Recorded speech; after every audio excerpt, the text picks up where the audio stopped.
కొరింథీయులకు రాసిన 2వ పత్రిక 4వ అధ్యాయం 4వ వచనం అండి.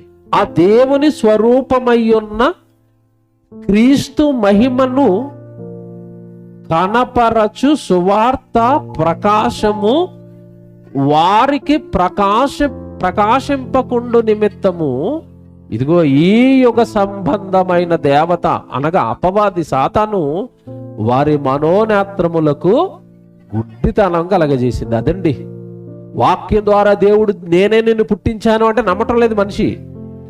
నా కోసం నువ్వు బ్రతకాలి అని ఎన్ని విషయాలు చెప్పినా నమ్మటం లేదు మనిషి. కారణం ఈ యుగ సంబంధమైన దేవత వల్ల మనోనేత్రాలకు ఏం కలగజేసిందంట? గుడ్డితనం. మనోనేత్రాలు అంటే అర్థం ఏంటి? బాగా వినాలి.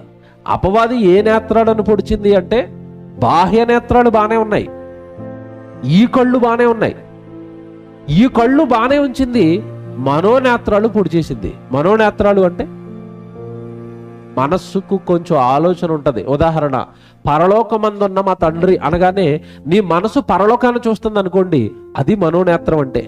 కానీ ఈ మనోనేత్రాలను అపవాది ఏం చేసిందంట? పొడి చేసింది. ఆ వాక్యాన్ని హృదయాలలోనికి వెళ్ళనివ్వటం లేదు అపవాది. ఇప్పుడు ఈరోజు చాలా మంది వాక్యం వింటారు, జస్ట్ చెవులతో వింటారు అంతే. వాళ్ళ హృదయం మాత్రం వాక్యం మీద ఉండదు, దేవుడు మాటల మీద ఉండదు, దేవుడు పని మీద ఉండదు. వాళ్ళ మనసు అంతా దేని మీద ఉంటుంది, జస్ట్ చెవులు మాత్రం ఇక్కడ పెడతారు. అలాంటి వాళ్ళ మనోనేత్రాలు ఎప్పటికీ వెలిగింపబడవు.